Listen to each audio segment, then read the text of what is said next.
Hello everyone, welcome back to your channel.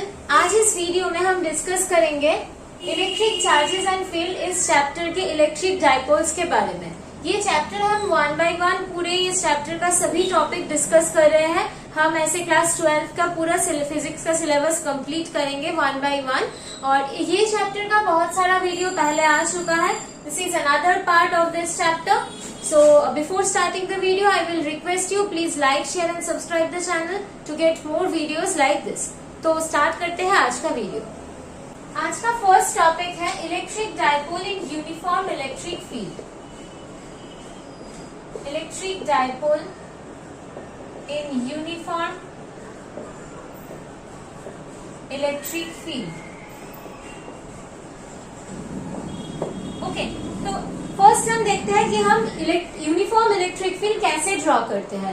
पहले की videos में हम बता चुके हैं कि यूनिफॉर्म इलेक्ट्रिक फील्ड हम ऐसे इक्वी स्पेस लाइन से ड्रॉ करते हैं। This is the direction of the electric field and this equi space line actually denote the uniform electric field. Okay, इस यूनिफॉर्म इलेक्ट्रिक फील्ड पे एक डाइपोल प्लेस्ड है।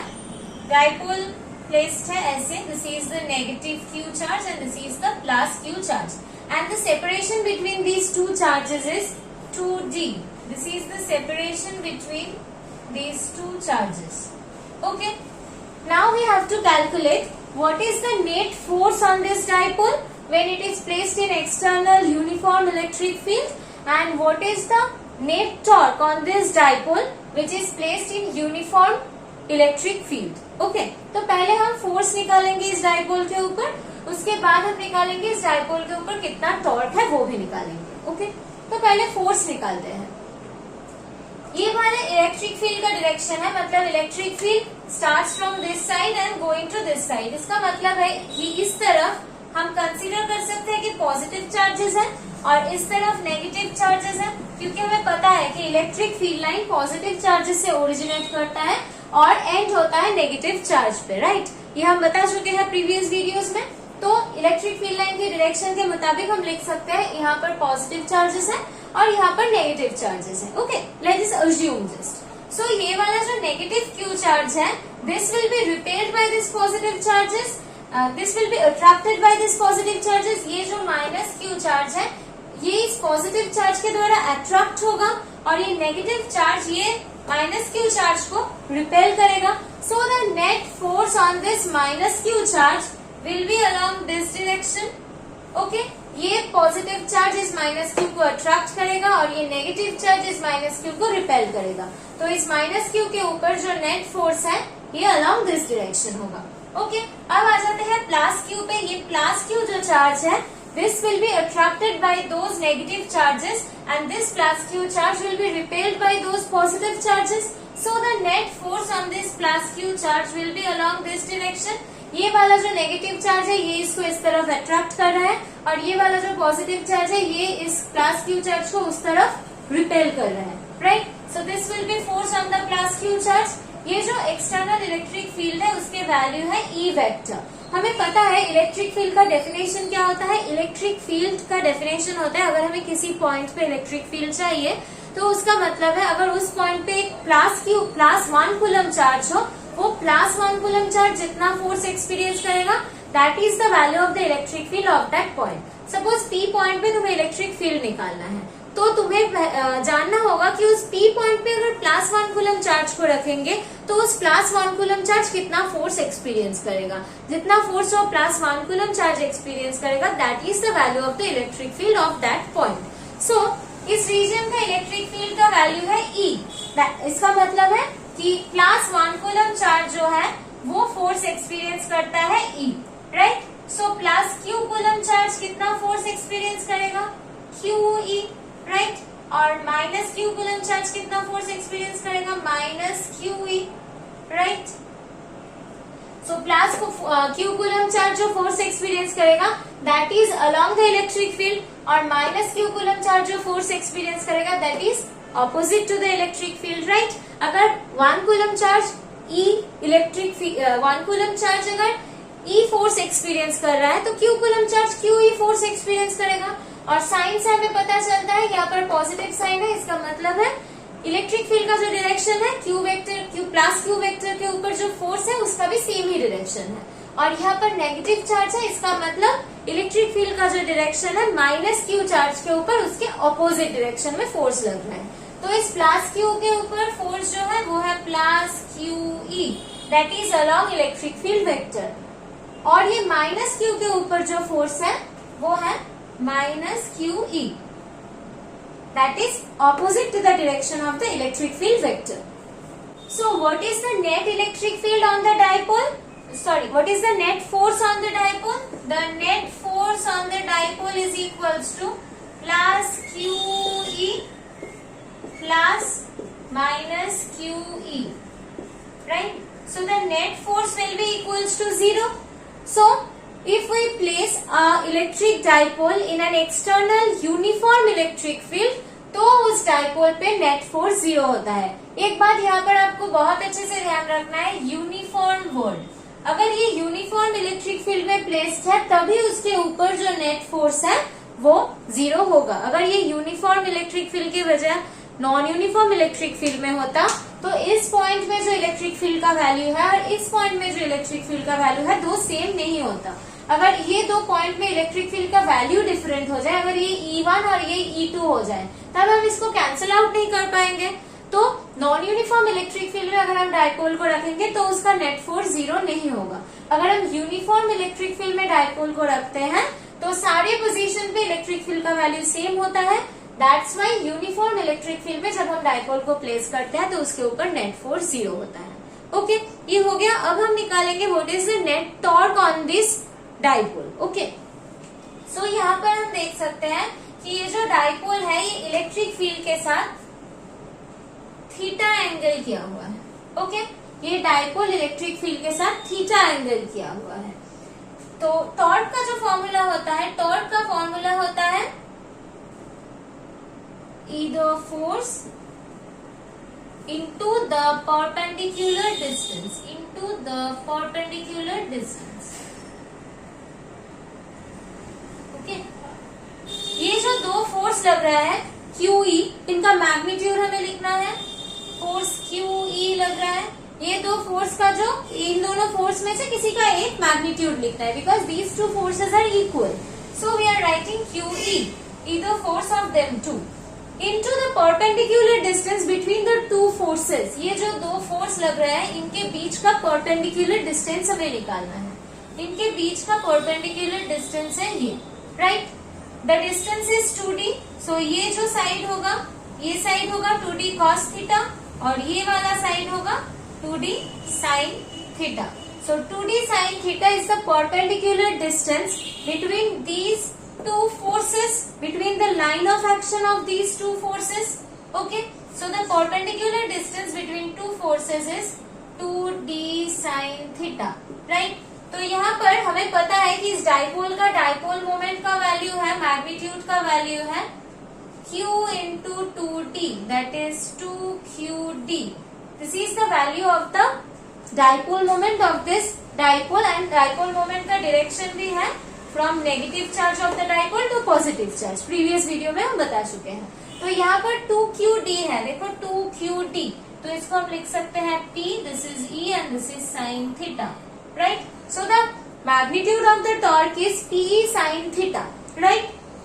सो इसको हम ऐसे लिख सकते हैं, that is torque is equals to P cross E in the vector form, where P is the dipole moment of this dipole and E is the external electric field, external uniform electric field where the dipole is placed, and ये theta is the angle between the electric field and the dipole moment. Okay, so जब तुम इस quantity को लिखोगे, किसी भी expression को लिखोगे, ये जानना जरूरी है जो क्वांटिटीज तुम बता रहे हो P, E, थीटा, इन सब का फिजिकल सिग्निफिकेंस जानना बहुत जरूरी होता है। Otherwise you can apply this thing, you can't apply this things in numericals. So numericals में अच्छे से यूज कर पाओगे जब भी तुम्हें सब टर्म का फिजिकल सिग्निफिकेंस पता होगा। ये P है डाइपोल मोमेंट, E है external electric field and theta is the angle between dipole moment and the external electric field.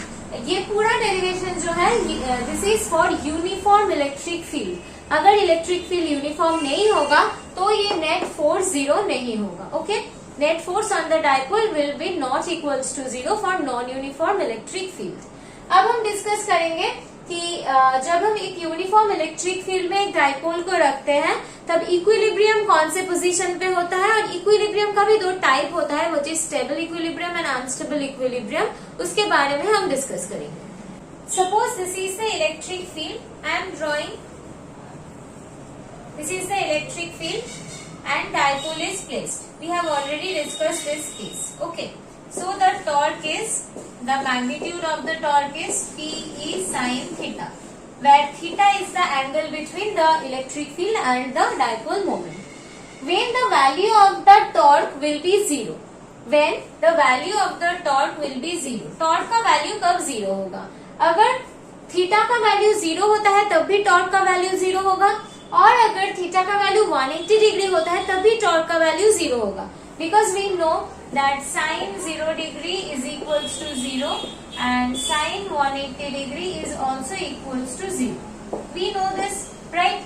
तो दो केसेस हो सकते हैं where टॉर्क का वैल्यू 0 होगा. One case is when theta is equals to 0 degree and the another case is when theta is equals to 180 degree. और ये theta किन दोनों के बीच का एंगल है? Dipole moment and electric field, इन दोनों के बीच का एंगल है. सो डाइपोल मोमेंट और इलेक्ट्रिक फील्ड के अगर डायरेक्शन सेम हो तभी तो थीटा 0 हो सकता है. When dipole moment and the electric field are parallel, that is P vector and E vector, when they are parallel then theta will be equals to 0 and when the value of the theta will be 180 degree, when the direction of the dipole moment and the electric field will be opposite, right? When they are anti-parallel. इन दो cases में torque का value 0 हो सकता है. जिस position पे हमें force torque ये 0 मिल रहा है, फोर्स तो यूनिफॉर्म इलेक्ट्रिक फील्ड में ऑल टाइम 0 है डाइपोल के लिए फॉर यूनिफॉर्म इलेक्ट्रिक फील्ड, और टॉर्क भी 0 हो जाएगा अगर थीटा का वैल्यू 0 और थीटा का वैल्यू 180 हो तो ये जो तो स्पेशल पोजीशन है जहां पर टॉर्क फोर्स दोनों ही 0 हो रहे हैं, उस स्पेशल पोजीशन को कहते हैं इक्विलिब्रियम. जब एक बॉडी पे कोई फोर्स कोई टॉर्क नहीं लग रहा है, that position is known as equilibrium position. So these two positions are known as the equilibrium position of the dipole. अब हमें जानना है कि इन दो इक्विलिब्रियम पोजीशन में which position is stable equilibrium position and which one is unstable equilibrium position. अभी ये हमें देखना है. Please like, share and subscribe the channel. If you are seeing this video and it is very helpful to you, then please like, share and subscribe the channel to see the entire syllabus of physics in our channel. अब चलते हैं next part में जहाँ पर हम stable और unstable equilibrium को discuss करेंगे. इन दिस पिक्चर, ये जो फर्स्ट पिक्चर है, नंबर ए और नंबर बी हम डिनोट कर रहे हैं. इस फर्स्ट पिक्चर में डाइपोल मोमेंट का डायरेक्शन होगा from negative to positive charge. So this will be the direction of the dipole moment. So यहाँ पर इलेक्ट्रिक फील्ड और डाइपोल मोमेंट सेम डायरेक्शन में जा रहे हैं. So here the value of the theta is 0 degree. Okay? और इस picture में हम देख रहे हैं कि डाइपोल मोमेंट का डायरेक्शन होगा इस तरफ from negative charge to positive charge, and here the angle theta is 180 degree. Right? Here the angle theta is 0 degree and here the angle theta is 180 degree. Right? तो इन दोनों के बीच अगर हम देखें तो ये दोनों ही इक्विलिब्रियम पोजीशन है, पर कौन सा स्टेबल है और कौन सा अनस्टेबल है हमें पता करना है. सपोज हम इस डाइपोल के पोजीशन से डाइपोल को थोड़ा हटा रहे हैं. Okay, this is the new position of the dipole. तो अभी इस डाइपोल के जो दो चार्जेस है उस पर कितना फोर्स लगेगा? The force on this charge is plus Q E and the force on this charge is minus Q E. Right, यहाँ पर अगर हम डाइपोल को थोड़ा डिस्प्लेस कर रहे हैं ऐसे, this is plus Q charge and this is minus Q charge, तो इस पे कितना फोर्स लगेगा? Minus Q E vector. और इस पे कितना फोर्स लगेगा?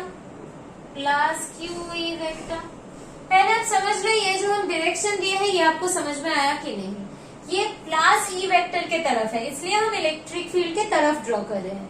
ये माइनस ई वेक्टर के तरफ है इसलिए हम opposite to the electric field draw कर रहे हैं. This one is also along minus electric field vector, so electric field के ऑपोजिट ड्रॉ कर रहे हैं. This one is also along plus E vector. So हम इसको इलेक्ट्रिक फील्ड की तरफ ड्रॉ कर रहे हैं, राइट। तो पहले पिक्चर पे आ जाते हैं।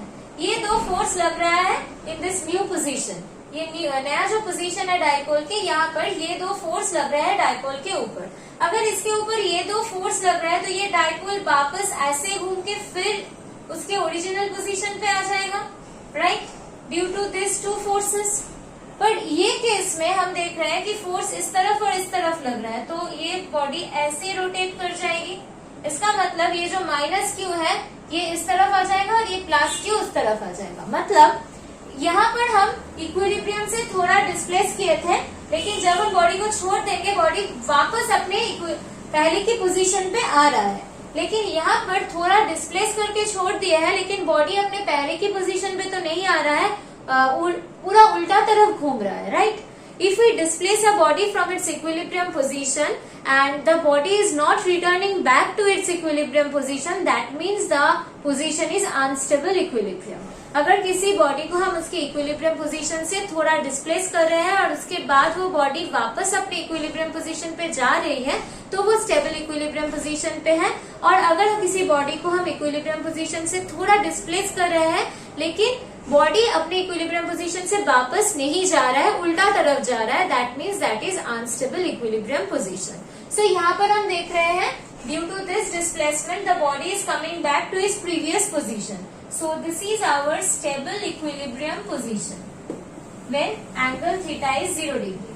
पर यहाँ पर हम देख रहे हैं बॉडी अपने पहले की पोजीशन पे नहीं आ रहा है, उल्टा तरफ घूम रहा है। So this is our unstable equilibrium position, right, for angle theta is equals to 180 degree. So theta is equals to 0 degree and 180 degree both are equilibrium position, but stable होगा जब theta equals to 0 degree होगा और unstable होगा जब theta equals to 180 degree होगा।